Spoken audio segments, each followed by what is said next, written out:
भगवद गीता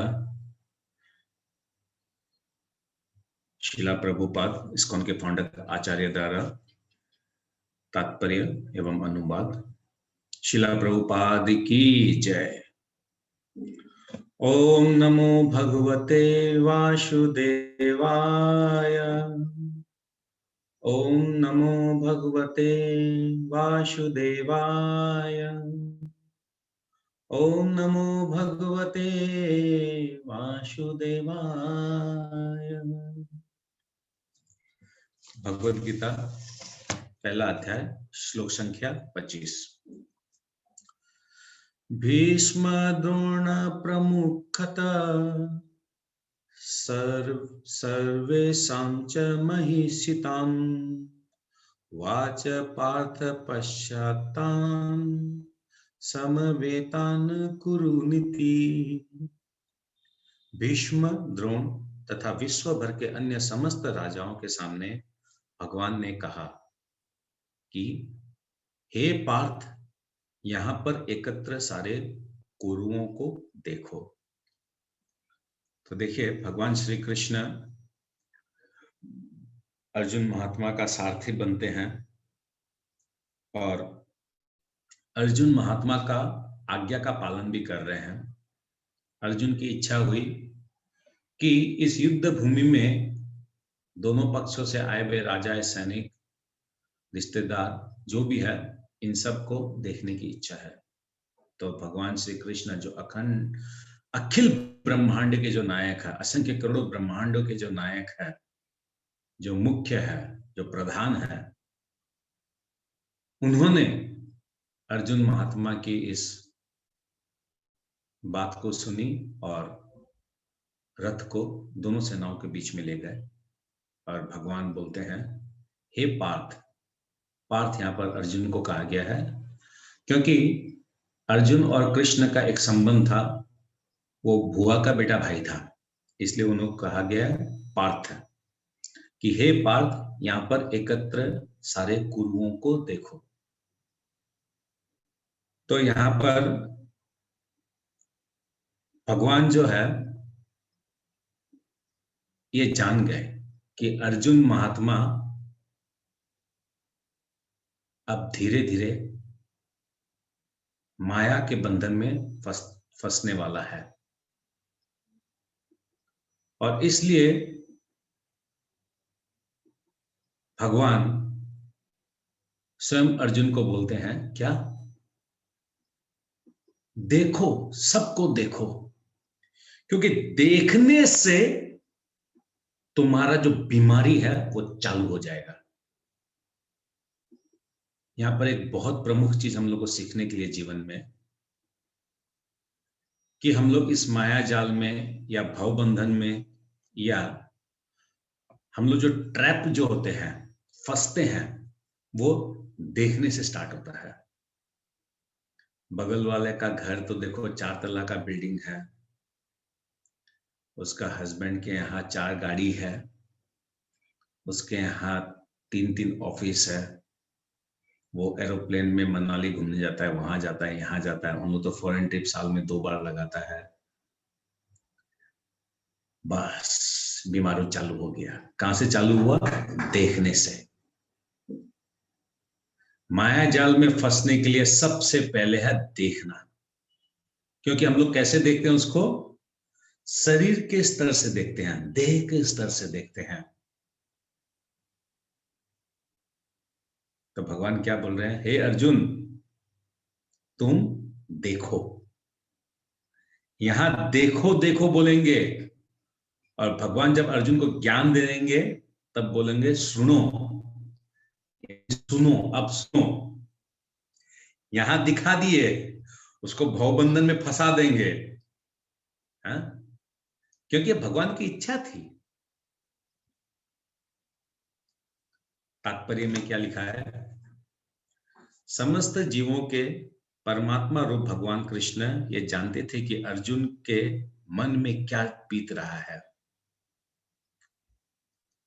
इस प्रसंग में ऋषि के शब्द का प्रयोग सूचित करता है कि सब कुछ जानते, करता है कि वे सब कुछ जानते हैं। इसी प्रकार पार्थ शब्द अर्थात पृथा का कुंती पुत्र भी अर्जुन के लिए प्रयुक्त होने का कारण महत्वपूर्ण है। मित्र के रूप में ये अर्जुन को बता देना चाहते थे कि चूंकि अर्जुन उनके पिता वसुदेव की बहन पृथा का पुत्र था, इसलिए उन्होंने अर्जुन का सारथी बनना स्वीकार किया था। किंतु जब उन्होंने अर्जुन से कुरुओं को देखो कहा, तो इससे उनका क्या अभिप्राय था? क्या अर्जुन वहां पर रुककर युद्ध करना नहीं चाहता था? कृष्ण को अपनी भुआ पृथा के पुत्र से कभी भी ऐसी आशा नहीं थी। इस प्रकार से कृष्ण ने अपने मित्र की मनस्थिति की पूर्व सूचना परिहासवश दी है। भगवान ऋषिकेश है, हमारी इंद्रियां क्या चाहती है, हमारी इंद्रियां का मकसद क्या है, हमारी इंद्रियां क्या नेक्स्ट क्या टेस्ट लेना चाहती है, भगवान सब कुछ जानते हैं, एवरीथिंग। तो इसलिए भगवान अर्जुन महात्मा की जो मानसिक स्थिति है उसको भी समझ गए। नेक्स्ट श्लोक में 26 नंबर श्लोक, तत्र पश्यति स्थितान् पार्थ, नहीं, तत्र पश्चात् स्थितान् पार्थ पितॄन् अथ पितामहान् आचार्यन् मातुलन् भ्रातन् पुत्रान् पौत्रान् सखीन् तथा श्वशुरान् सुहृद च एव सैन्यो उभयो अपि, दोनों पक्षों के बीच।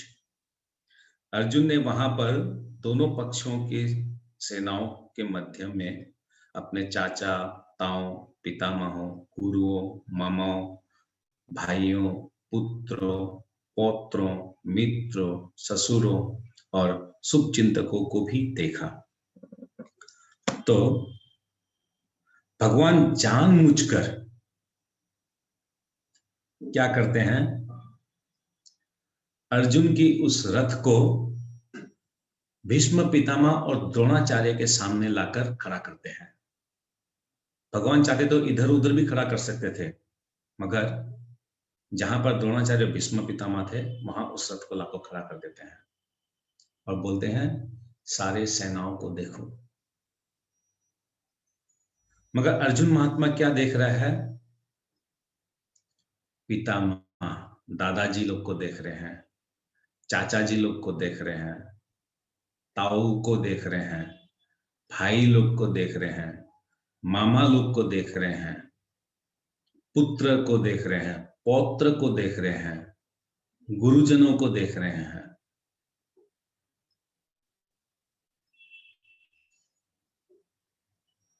अर्जुन अब मोहित होना चालू हो गया है। वो जिस कार्य के लिए इतने सालों से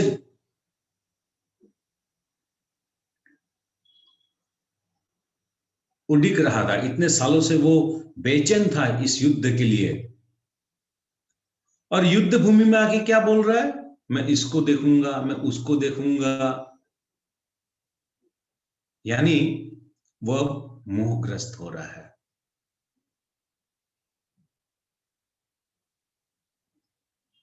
हम अगर एग्जाम हॉल में जाकर पूछेंगे कि आज क्या चीज का एग्जाम है, तो ये कैसा एक तो हास्य बात हो गई। हम लोग को 2 महीना, 3 महीना, 4 महीना पहले से हम लोग को एग्जाम के लिए तैयारी करना चाहिए, ताकि हम लोग एग्जाम हॉल में जाएं और अपना क्वेश्चन पेपर मिलने के साथ साथ लिखना चालू करें। अर्जुन महात्मा को युद्ध करना चाहिए, मगर वो युद्ध नहीं कर कर वो अब मोहग्रस्त हो रहे हैं। अर्जुन महात्मा एक पारंगत ज्ञानी थे, मगर वो यहाँ पर जो मोहग्रस्त हो रहे हैं वो भगवान की माया शक्ति के द्वारा हो रहा है। भगवान की इच्छा है ऐसा हो, इसलिए ऐसा हो रहा है। तो अर्जुन महात्मा सारे अपने स्वजनों को, अपने रिश्तेदारों को, सबको इस युद्ध भूमि में देख रहे हैं। अर्थात अर्जुन महात्मा ये समझ जाएंगे, समझ रहे हैं कि सारे परिवार के लोग इस युद्ध भूमि में हैं और सारे के सारे मेरे द्वारे मारे जाएंगे, यानी कौरव वंश समाप्त हो जाएगा, खत्म हो जाएगा, नष्ट हो जाएगा, कोई भी एक जन नहीं रहेगा।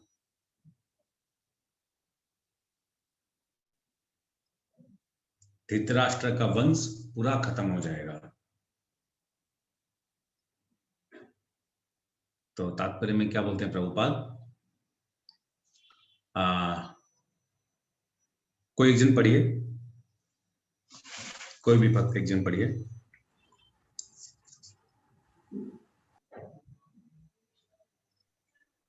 हरे कृष्ण प्रभु जी। हाँ, मैं पढ़ती हूँ प्रभु जी। अर्जुन युद्ध भूमि में अपने सभी संबंधियों को देख सका। वह अपने पिता के समकालीन भूरिश्रवा जैसे व्यक्तियों, भीष्म तथा सोमदत्त जैसे पितामहों, द्रोणाचार्य तथा कृपाचार्य जैसे गुरुओं, शल्य तथा शकुनी जैसे मामाओं, दुर्योधन जैसे भाइयों, लक्ष्मण जैसे पुत्रों, अश्वत्थामा जैसे मित्रों एवं कृतवर्मा जैसे शुभ चिंतकों को देख सका। वह उन सेनाओं को भी देख सका जिनमें उसके अनेक मित्र थे। तो यहां पर अब अर्जुन रिलेशनशिप, उसके रिलेटिव्स को वो देख रहा है। हम जब बोलते हैं माँ बाप, दादा दादी, चाचा नानी, काका काकी, यानी कुछ लोगों को हम लोग अपना मानते हैं। सारे इस पृथ्वी के लोगों को हम लोग क्या, हम लोग चाचा पापा नाना मामा बोलते हैं क्या? नहीं, कुछ लोगों को बोलते हैं जैसा हमारा कोई संबंध हो। मगर हम भूल जाते हैं कि ये संबंध जो है ये इस शरीर से है। जैसे ये शरीर समाप्त हुआ, ये संबंध भी खत्म। हमें इस दुनिया में, इस संसार में, इस भौतिक जगत में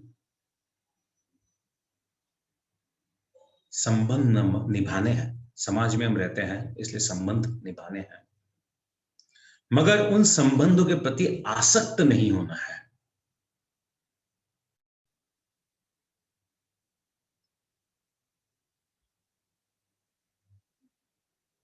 ये मूल बात इस श्लोक में से हम लोग को समझना पड़ेगा। ठीक है, 27 नंबर श्लोक। तो अब इस 27 नंबर श्लोक से हम लोग तीसरे पड़ाव में चले जाएंगे। हम लोग का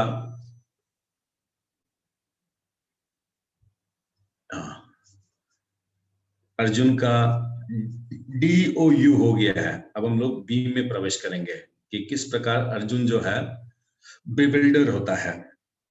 तो सबसे प्रथम वो शरीर के स्तर पर होता है। कैसे होता है वो हम लोग 27 नंबर श्लोक से लेंगे। तो 27 नंबर श्लोक में देवल माता जी है क्या? है, पढ़िए देवल माता जी, पढ़िए 27 नंबर श्लोक। हरे कृष्ण प्रभु। हरे कृष्ण। तान् समीक्ष्य स कौन्तेय सर्वान् बन्धूनवस्थितान् कृपया परयाविष्टो विषीदन्निदमब्रवीत्। जब कुंती पुत्र अर्जुन ने मित्रों तथा संबंधियों की इन विभिन्न श्रेणियों को देखा तो वो करुणा से अभिभूत हो गया और इस प्रकार बोला। तो संबंधियों को, रिश्तेदारों को, पितामह, गुरुजनों, भाई, पुत्र, पौत्र, पुत्र, इन सब को देखकर अर्जुन अब रोग लग गया। क्या रोग लग गया? पहला रोग लगा कि वो करुणा से अभिभूत हो गया। फर्स्ट प्रॉब्लम उसको ये हुआ कि उसको करुणा आ गई अपने सारे रिश्तेदारों के प्रति। और जब करुणा होती हम लोग किसी के ऊपर, तब हम लोग का सबसे पहले क्या होता है, शरीर में थोड़ा सा कंपन होता है, ये शरीर थोड़ा सा सामने वाले के प्रति थोड़ा दया भाव होता है, आंखों में हल्के से आंसू आ जाते हैं, हाथ थोड़े कांपने लग जाते हैं, सर थोड़ा घूमने लग जाता है कि कैसे, नो इम्पॉसिबल, मैं ऐसा इसके साथ ऐसा नहीं कर सकता हूं। ठीक उसी प्रकार अर्जुन महात्मा की भी यहाँ पर शरीर की स्थिति इस करुणावश क्या होने वाली है, वो हम लोग अब देखेंगे। तो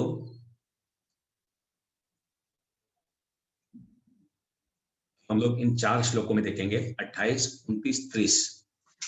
इन 3 श्लोकों में अभी हम लोग देखेंगे कि क्या अर्जुन महात्मा की पोजीशन रहती है। अर्जुन वाच, अब अर्जुन महात्मा बोल रहे हैं क्या, दृष्टवम स्वजनम कृष्ण युयुत्सुम समुपस्थितम सिद्धांतिमं गात्राणि मुखम च परिशुष्यति। अर्जुन ने कहा, हे कृष्ण, इस प्रकार युद्ध की इच्छा रखने वाले अपने मित्रों तथा संबंधियों को अपने समक्ष उपस्थित देखकर मेरे शरीर के अंग कांप रहे हैं और मेरा मुंह सूखा जा रहा है। तो अर्जुन महात्मा को क्या रोग लग गया? सबसे पहला रोग लग गया करुणा का।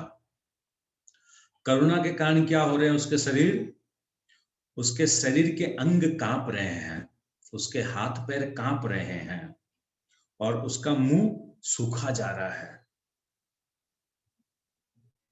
किस प्रकार अर्जुन महात्मा अब कंप्लीटली देह आत्म बुद्धि स्तर में चले गए हैं, कंप्लीटली वो शरीर के स्तर में चले गए हैं कि मेरा ये कंपन हो रहा है, मेरा मुंह सूखा जा रहा है, मैं कैसे मारूं इन लोगों को, कैसे इनके साथ वध करूं, कैसे इनके साथ मैं युद्ध करूं। तात्पर्य को पढ़िए कोई। हरे कृष्ण प्रभु जी, मैं पढ़ूं? तात्पर्य। हरे कृष्ण प्रभु जी, यथार्थ भक्ति से युक्त मनुष्य में वे सारे सद्गुण रहते हैं जो सत्पुरुषों या देवताओं में पाए जाते हैं, जबकि अभक्त अपनी शिक्षा तथा संस्कृति के द्वारा भौतिक योग्यताओं में चाहे कितना ही उन्नत क्यों न हो, इन ऐश्वर्य गुणों से विहित होता है। अतः स्वजनों, मित्रों तथा संबंधियों को युद्ध भूमि में देखते ही अर्जुन उन सबों के लिए करुणा से अभिभूत हो गया, जिन्होंने परस्पर युद्ध करने का निश्चय किया था। जहां तक उनके अपने सैनिकों का संबंध था, वह उनके प्रति प्रारंभ से दयालु था, किंतु विपक्ष दल के सैनिकों को आसन्न मृत्यु को देखकर वह उन पर भी दया का अनुभव कर रहा था। और जब वह इस प्रकार सोच रहा था तो उसके अंगों के में कंपन होने लगा और मुंह सूख गया। उन सबको युद्ध विमुख देखकर उसे आश्चर्य भी हुआ। प्राय सारा कुटुंब अर्जुन के सगे संबंधी उससे युद्ध करने आए थे। यद्यपि इसका उल्लेख नहीं है, किंतु तो भी सहज अनुमान लगाया जा सकता है कि न केवल उसके अंग कांप रहे थे और मुंह सूख रहा था, अपितु वह दयावश रुदन भी कर रहा था। अर्जुन में ऐसे हरे कृष्णा। ओके, तो यहाँ हम देख सकते हैं प्रभुपाद स्पष्ट बोल रहे हैं कि भगवान के जो भक्त होते हैं उनमें एक सद्गुण रहता है। क्या सद्गुण रहता है? करुणा। करुणा उनमें रहती है, भक्तों में। मगर यहां पर क्या है कि भगवान की इच्छा है ये युद्ध हो, तो भगवान के विपक्ष करुणा करना अधर्म है। यानी हम किसी व्यक्ति को के साथ कोई लड़ाई झगड़ा हम लोग को नहीं करना चाहिए, मगर कोई व्यक्ति अगर भगवान के अगेंस्ट में या भगवान को कुछ गलत शब्द बोले और गुरु के लिए, अपने जो गुरु हैं उनके प्रति अगर कोई गंदे शब्द या अल्फाज बोले, तो हम लोग को एक्शन लेना चाहिए। We should take action.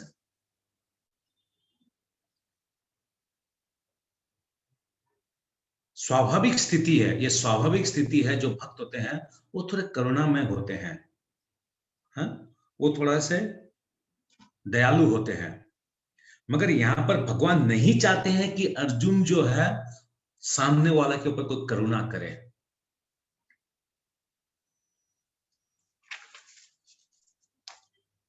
ठीक है, तो यहां पर अर्जुन महात्मा को भगवान बोल रहे हैं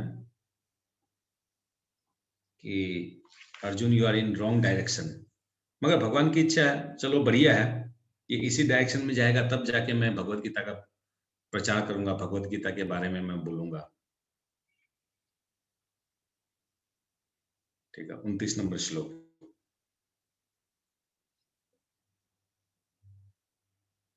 वेपतु च शरीरम शरीरे में रोमहर्षश्च जायते गांडीवं सत्रं शते हस्तात्वकच्चैव परिद्धते।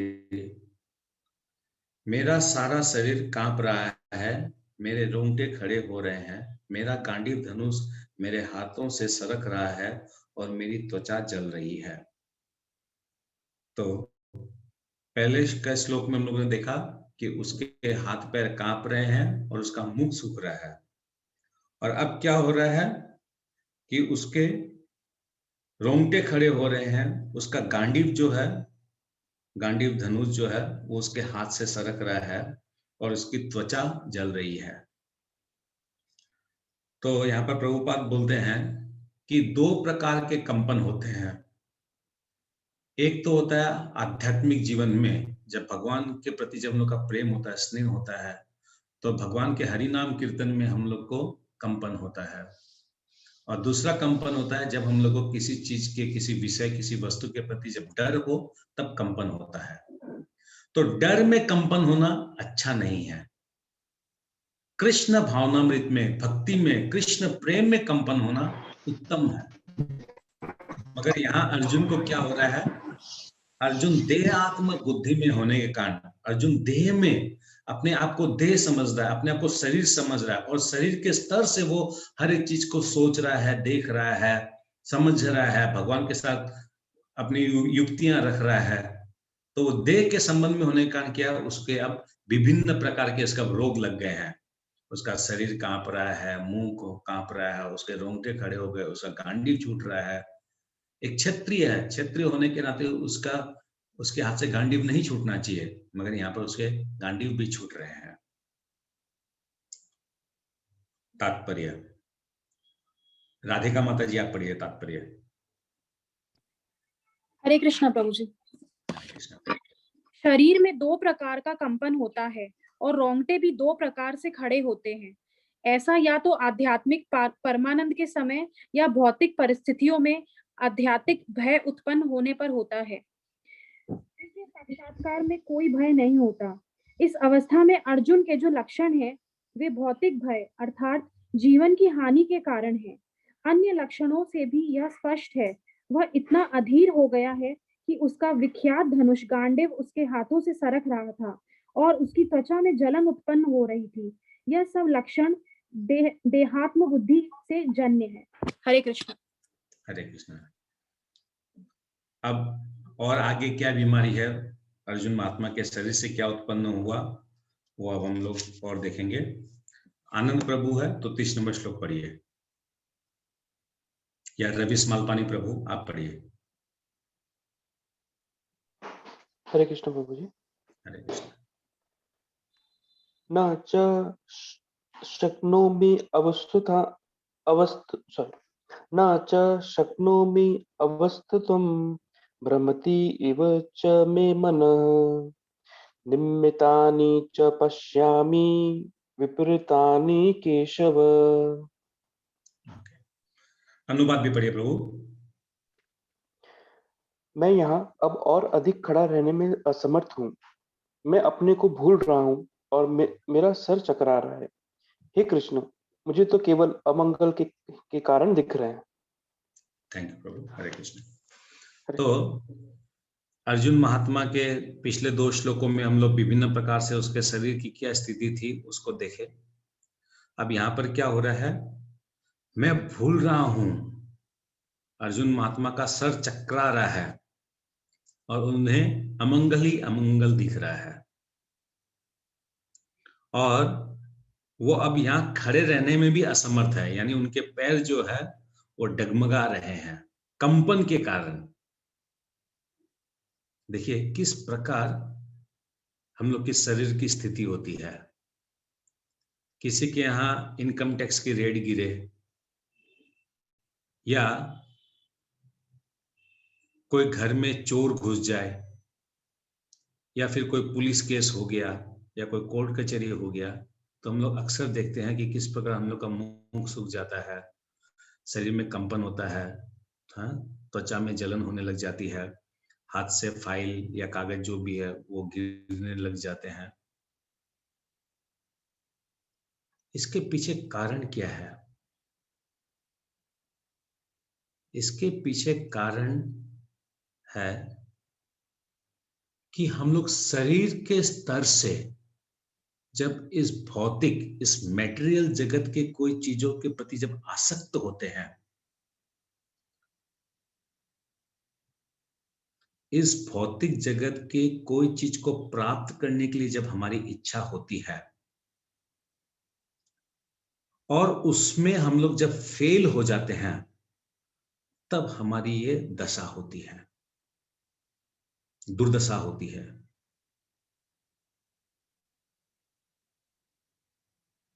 कोई भी चीज अधिक संग्रह करने के लिए, जरूरत से ज्यादा संग्रह करने के लिए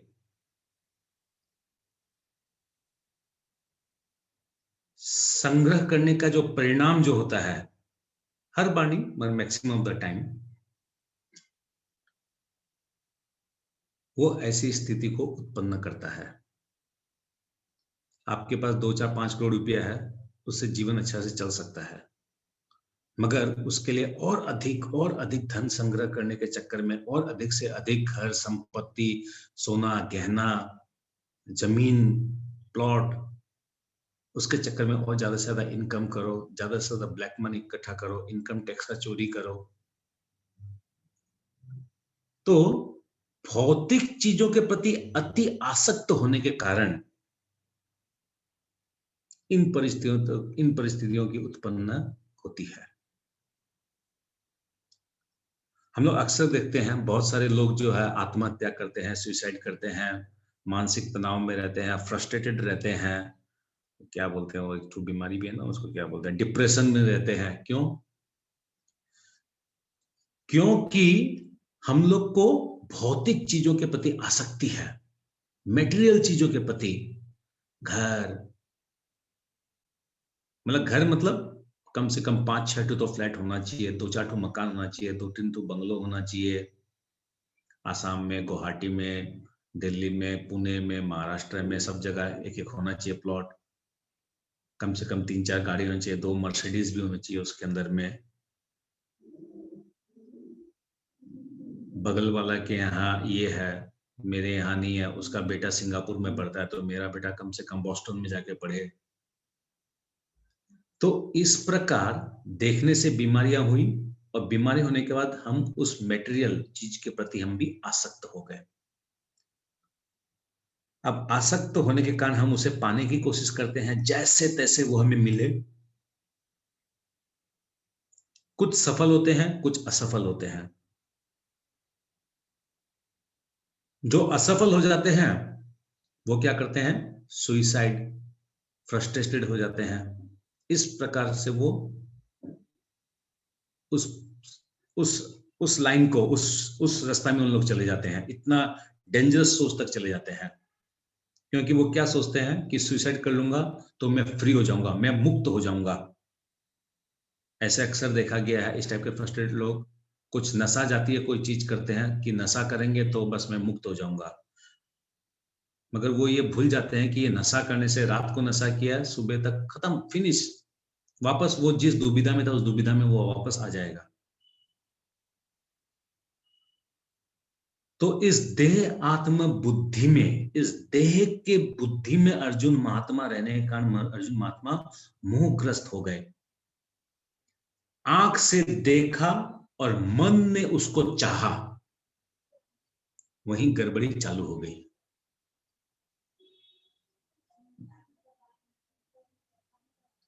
तो भगवान बोलते हैं, प्रभुपाद यहां पर समझाते हैं कि आदमी की जो चाह है, चाहत है, वो होनी चाहिए कृष्ण की प्राप्ति की, विष्णु की प्राप्ति की चाहत होनी चाहिए, instead of materialistic desires, instead of all this भौतिक वस्तुएं।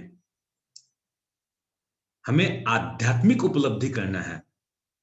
अगर हमारा मन और आंखें अगर कृष्ण को देखता, कृष्ण की उपलब्धि की इच्छा करता, कृष्ण को प्राप्त करने की इच्छा करता, तो ना ही हम लोग कभी डिप्रेशन में आते, ना कभी सुसाइड करते, ना कभी हम लोग दुखी होते।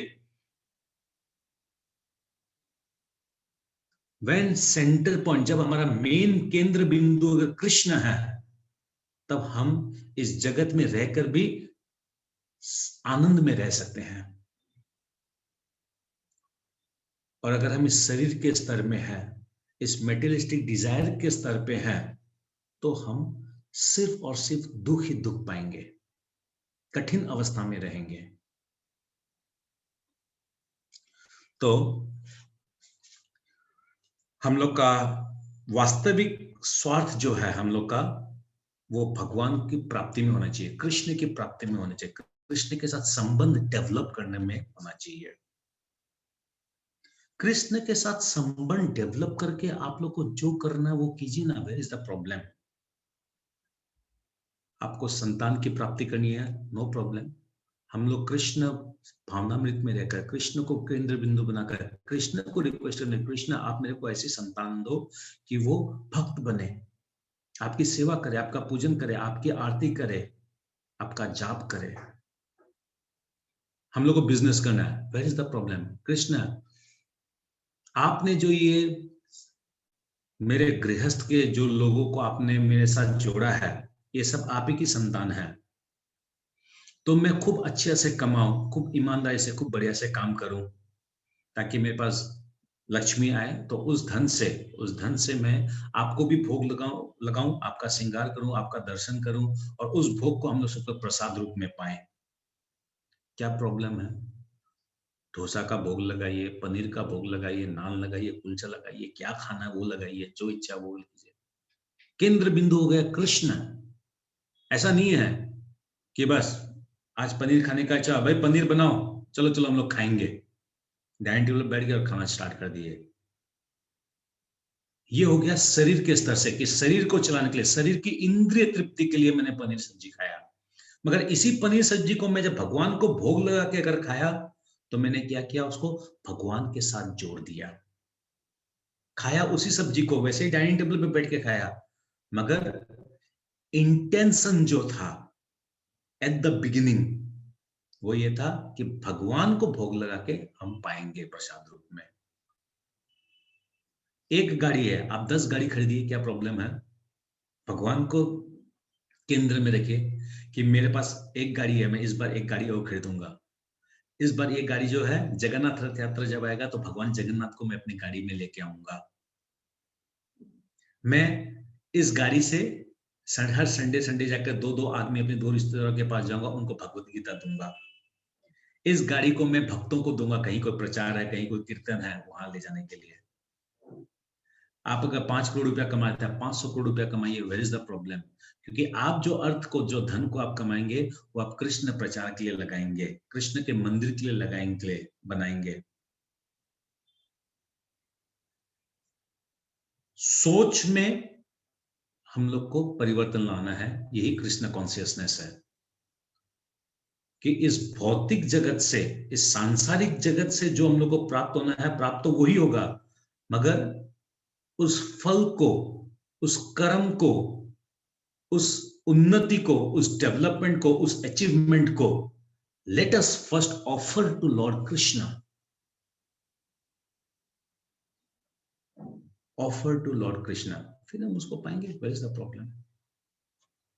ओके, हम लोग तात्पर्य को पढ़ेंगे। भावना दंगी माता जी, आप पढ़िए।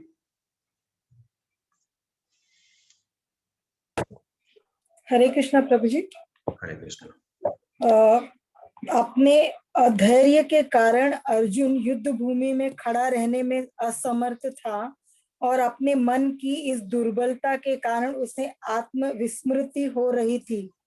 भौतिक वस्तुओं के तो देखिए, एक सेकंड माता जी, तो देखिए यहाँ पर फर्स्ट सेंटेंस में प्रभुपाद क्या बोल रहे हैं? उसने देखा, गड़बड़ी चालू हो गई, और उसके मन में जब उत्पन्न हो गया, मन जब दुर्बल हो गया, मन जब चंचल हो गया, तो उसको पूरी प्रकार से, संपूर्ण रूप से उसको रोग हो गया। मन हम लोग का बहुत चंचल है। मन को, अब भगवान, ये जो यहां से आप लोग एक चीज मार्क कीजिएगा, ये भगवत गीता क्या है, क्या भगवान उपदेश देंगे अर्जुन महात्मा को? ये जो हम लोग, जो अभी 28 नंबर श्लोक से जो हम लोग पढ़ रहे हैं, 27 नंबर 28 नंबर श्लोक से, इस 28 नंबर श्लोक से जितनी अर्जुन की बीमारियां हैं, उस बीमारियों का ही उत्तर देंगे भगवान इस भगवत गीता में। तो अभी देखिए, इस 30 नंबर श्लोक में हम लोग क्या देख रहे हैं कि मन को भगवान बोल दिया कि मन एक डेंजर पार्ट है इंसान का। इस मन की दुर्बलता के कारण वो विस्मृत हो गया। तो ये मन कैसे स्ट्रांग होगा, मन को कैसे नियंत्रण करेंगे, ये भगवान बताएंगे। यहां हम लोग देख रहे हैं कि अर्जुन महात्मा को क्या गया, देह आत्मा बुद्धि के साथ, आत्मा उसको देह और शरीर में वो फंस गया है। तो भगवान उसको भी समझाएंगे कि तुम देह नहीं हो, तुम आत्मा हो। तो जैसे जैसे जो रोग है अर्जुन का, वो हर एक रोग का उत्तर भगवान क्लियर करेंगे अर्जुन महात्मा के माध्यम से हम जीवों के लिए। आगे बढ़िए माता जी। ओके। भौतिक वस्तुओं के प्रति अत्यधिक आसक्ति के कारण मनुष्य ऐसी मोहमयी स्थिति में पड़ जाता है। ऐसा भय तथा मानसिक असंतुलन उन व्यक्तियों में उत्पन्न होता है जो भौतिक परिस्थितियों से ग्रस्त होते हैं। अर्जुन को युद्ध भूमि में केवल दुखदायी पराजय की प्रतीति हो रही थी। यह शत्रु पर विजय पाकर भी सुखी नहीं होगा। निमित्तानि विपरीतानि शब्द महत्वपूर्ण है। जब मनुष्य को अपनी आशाओं में केवल निराशा दिखती है तो वो सोचता है, मैं यहाँ क्यों हूँ। प्रत्येक प्राणी अपने में तथा अपने स्वार्थ में रुचि रखता है। किसी की भी परमात्मा में रुचि नहीं होती। कृष्ण की इच्छा से अर्जुन अपने स्वार्थ के प्रति अज्ञान दिखा रहा है। मनुष्य का वास्तविक स्वार्थ तो विष्णु या कृष्ण में निहित है। बुद्ध जीव इसे भूल जाता है, इसलिए उसे भौतिक कष्ट उठाने पड़ते हैं। अर्जुन ने सोचा कि उसकी विजय केवल उसके शोक का कारण बन सकती है। थैंक यू माता जी। तो अर्जुन क्या बोल रहा है, लास्ट सेंटेंस क्या है? अर्जुन ने सोचा कि उसकी विजय केवल उसके शोक का कारण बन सकती है। अर्जुन ने सोचा कि उसकी विजय। अब आप लोग सोचिए, यानी अर्जुन क्या सोच रहा है? ये युद्ध जो हो रहा है वो उसको विजय प्राप्त कराने के लिए हो रहा है या उसको राजा बनाने के लिए हो रहा है। मतलब एक अलग दुनिया में ही चल रहा है। वो सोच रहा है उसके लिए हो रहा है। मगर क्या ये युद्ध अर्जुन को विजय बनाने के लिए या अर्जुन को राजा बनाने के लिए हो रहा है? ये युद्ध हो रहा है भगवान की इच्छा से, भगवान के निमित्त, भगवान के कारण, भगवान की इच्छाग्रत, ताकि भगवान इस गीता को प्रवचन कर सके, धर्म की पुनः स्थापना कर सके, भक्तों की रक्षा कर सके, हम जीव का कल्याण, हम जीव का उद्धार कर सके। बहुत वाइटल पॉइंट है।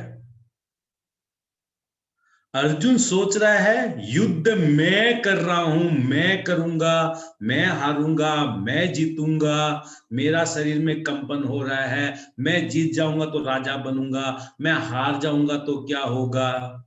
वो अपने मैं में फंसा हुआ है। इस मैं का भी जो जवाब जो है भगवान श्री कृष्ण आगे देंगे। ओके, 31 नंबर श्लोक। न च श्रेय अनुपश्यामि हत्वा सजनम आहवे न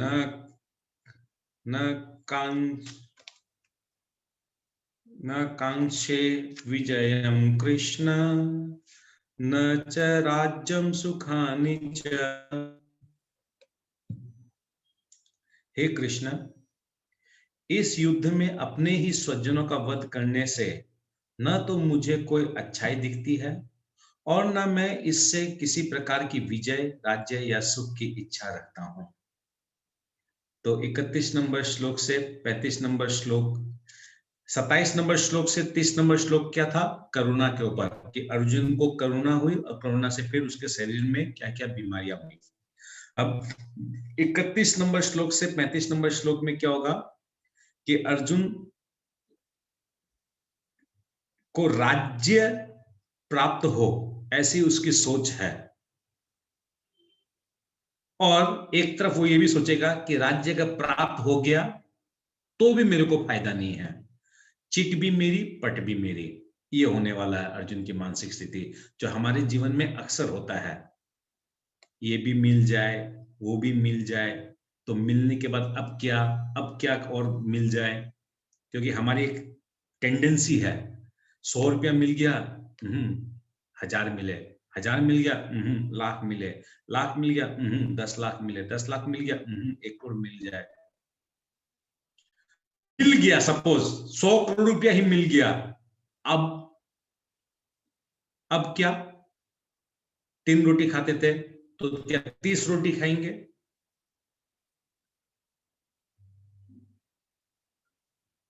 सही और गलत का निर्णय जो नहीं कर सकता है, उसकी जो परिस्थिति होती है, वो परिस्थिति यहाँ अर्जुन महात्मा की होगी। और शिला प्रभुपाद हमें भी समझाएंगे कि ऐसे परिस्थितियों में हमें अपने जीवन में किस प्रकार से निर्णय और डिसीजन लेने चाहिए। तो क्या बोल रहे हैं?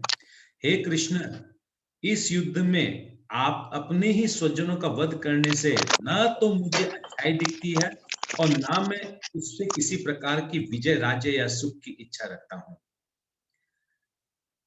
कभी कभी हम लोग देखते हैं जीवन में कि एक कहावत है, प्रोवर्ब है, एक तो हिंदी में, थोथा चना बाजे घना। जो थोथा चना होता है वो ज्यादा आवाज करता है। अर्जुन महात्मा यहाँ क्या बोल रहे हैं भगवान को? हे कृष्ण, मुझे कोई अच्छाई नहीं दिख रही है, मैं इस युद्ध से विजय पालूंगा, राज्य को पालूंगा, सुख को पालूंगा, मगर ऐसी मेरी इच्छा भी नहीं है। अर्जुन महात्मा की यहां पर स्थिति देखिए कि वो ये सोच रहा है कि महाभारत का जो ये युद्ध रचा गया है, ये उसके विजय, उसके राज्य पाने, उसके सुख, उससे लिंक है।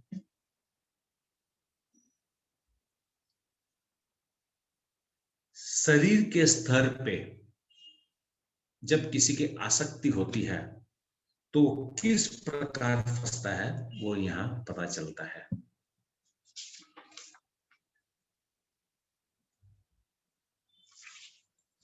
अर्जुन महात्मा जीवन भर युद्ध की तैयारी किए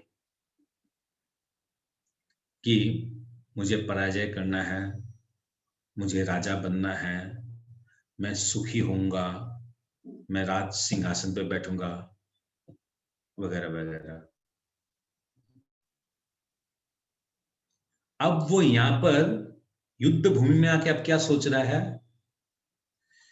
कि सारे स्वजन, सारे मेरे रिश्तेदार, सारे मेरे पितामह लोग, गुरुजन लोग इस युद्ध में आए हैं, इन सब, ये सब मारे जाएंगे युद्ध में।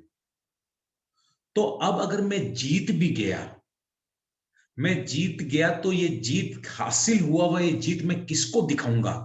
कौन मेरा वाह वाह करेगा? कौन मेरे को बोलेगा yes Arjun you have done a great job? Facebook में वो स्टेटस कैसे लगाएगा?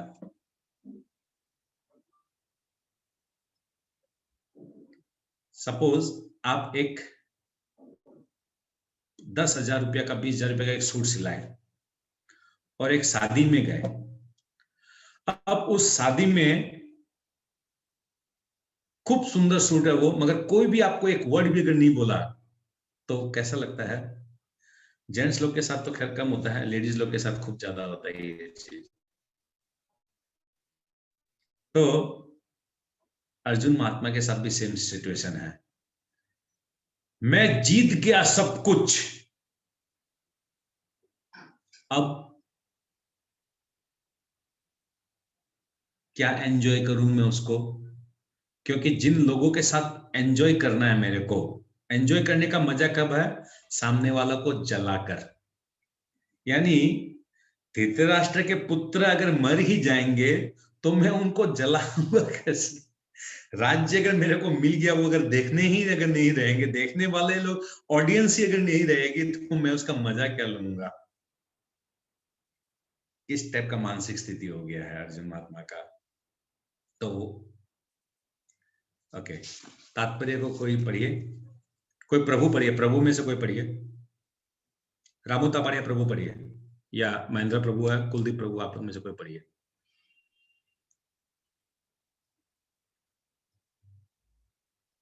आनंद प्रभु पढ़िए। जी प्रभु जी। यह जाने बिना कि मनुष्य का स्वार्थ विष्णु या कृष्ण में है, सारे बद्ध जीव शारीरिक संबंधों के प्रति यह सोचकर आकर्षित होते हैं कि वे ऐसी परिस्थितियों में प्रसन्न रहेंगे। ऐसी देहात्म बुद्धि के कारण वे भौतिक सुख के कारणों को भूल जाते हैं। अर्जुन तो क्षत्रिय का नैतिक धर्म भी भूल गया था। कहा जाता है कि दो प्रकार के मनुष्य परम शक्तिशाली तथा जाज्वल्यमान सूर्य मंडल में प्रवेश करने योग्य होते हैं। ये हैं, एक तो क्षत्रिय जो कृष्ण की आज्ञा से युद्ध में मरता है, तथा दूसरा सन्यासी जो आध्यात्मिक अनुशीलन में लगा रहता है। अर्जुन अपने शत्रुओं को भी मारने से विमुख हो रहा है। अपने संबंधियों की बात तो छोड़ दें, वह सोचता है कि स्वजनों को मारने से उसे जीवन में सुख नहीं मिल सकेगा, अतः वह लड़ने के लिए इच्छुक नहीं है। जिस प्रकार की भूख न लगने पर कोई भोजन बनाने को तैयार नहीं होता, उसे तो वन जाने का निश्चय कर लिया है, जहां वह एकांत में निराशापूर्ण जीवन काट सके। किंतु क्षत्रिय होने के नाते उसे अपने जीवन निर्वाह के लिए राज्य चाहिए, क्योंकि क्षत्रिय कोई अन्य कार्य नहीं कर सकता। किंतु अर्जुन के पास राज्य कहाँ है? उसके लिए तो राज्य प्राप्त करने का एकमात्र अवसर है कि वह अपने बंधु बांधवों से लड़कर अपने पिता के राज्य का उत्तराधिकार प्राप्त करे, जिसे वह करना नहीं चाह रहा है। इसलिए वह अपने को जंगल में एकांतवास करके निराशा का एकांत जीवन बिताने के योग्य समझता है। हरे कृष्ण। तो अर्जुन महात्मा जो इतने इंटेलिजेंट है, वो क्या चाह रहे हैं कि क्या फायदा है, बेटर है कि मैं जंगल चला जाऊं, अपना जो क्षत्रिय का जो धर्म है उसे नहीं निभाकर मैं एकांत स्थान में चला जाऊं। ये सारी परिस्थितियां जो है अर्जुन महात्मा की, इन सब का भगवान एक एक करके उत्तर देंगे। क्यों है ये बीमारियां? अर्जुन महात्मा जो है इस युद्ध स्थल में भगवान उस रथ को लाके खड़ा किए, और भगवान बोले कि तुम इस कौरवों की सेनाओं को देखो, मगर अर्जुन महात्मा क्या करते हैं, अपने रिश्तेदारों को ही प्रमुखता देते हैं, रिश्तेदारों को ही प्रति वो देखते हैं। यानी अर्जुन महात्मा में कहीं ना कहीं समदर्शिता की भी प्रॉब्लम हो गई थी। तो भगवान आगे ये भी बताएंगे भगवत गीता में, सब जीवों का प्रति हमारी नजरिया कैसे होनी चाहिए, कैसे जीव का कल्याण होगा, कैसे हम लोग इस मन को कंट्रोल कर सकते हैं, किस प्रकार इस देह आत्मा बुद्धि का जो स्तर है, इस स्तर से, इस स्थिति से हम लोग बाहर निकल सकते हैं। क्या हम लोग देह है कि हम लोग आत्मा है, उस विषय में भगवान बताएंगे। तो जितने भी प्रॉब्लम्स अर्जुन महात्मा के, इन सब के भगवान एक एक करके उत्तर देंगे। तो ठीक है, हम लोग आज यही विराम देते हैं, कल हम लोग 32 नंबर श्लोक से आगे लेंगे। अच्छा, आप लोग अभी मेरे को व्हाट्सएप ग्रुप में आंसर देंगे कि 27 नंबर श्लोक से 30 नंबर श्लोक तक जो करुणा की स्थिति जो थी अर्जुन महात्मा की शरीर से रिलेटेड, वो क्या क्या उसके शरीर की पोजीशन में मेरे पर्सनल व्हाट्सएप में। भगवद गीता यथारूप की जय, शिला प्रभुपाद की जय। ओम तत्सत। ठीक है, रिकॉर्डिंग बंद कर दीजिए माता जी। अच्छा, किसी का कोई प्रश्न? हम लोग प्रश्न लेंगे अभी थोड़ा देर के लिए, 2-3 प्रश्न लेंगे।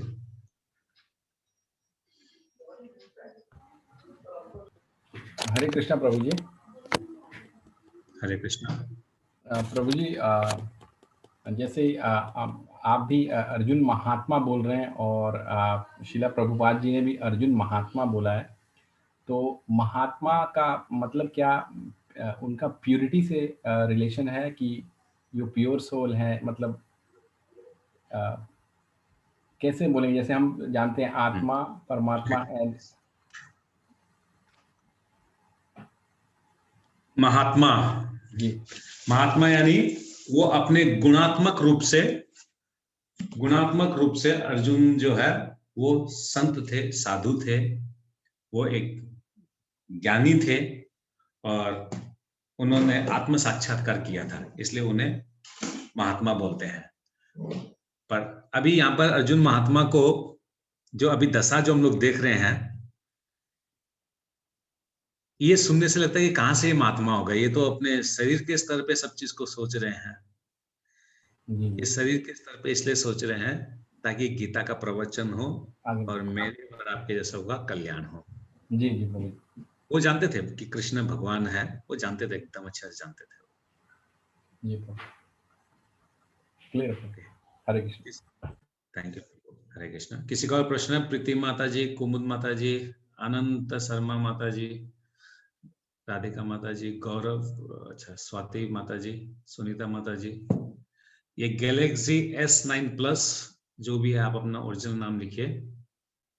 आनंद शर्मा प्रभु,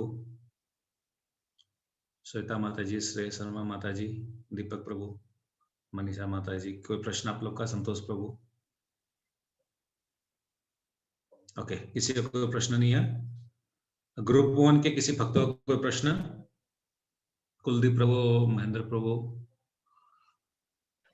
सुधा। नहीं प्रभु जी, कोई प्रश्न नहीं है। बहुत सुंदर लग रहा है, हम कंटिन्यू सुन रहे थे, बहुत अच्छा लग रहा है प्रभु जी। आपका कैमरा ऑन कीजिए प्रभु, आपके दर्शन हो जाएंगे तो मैं हो जाऊंगा। दंडवत प्रणाम प्रभु जी। दंडवत प्रणाम। हरे कृष्ण। महेंद्र प्रभु जी, आपका कोई प्रश्न? रूपेश प्रभु, त्रिपुरारी प्रभु, आनंद प्रभु, भावना दंगी माता जी, प्रमिला माता जी। नहीं प्रभु जी, कोई प्रश्न नहीं। ओके, ठीक। तो हम लोग आज का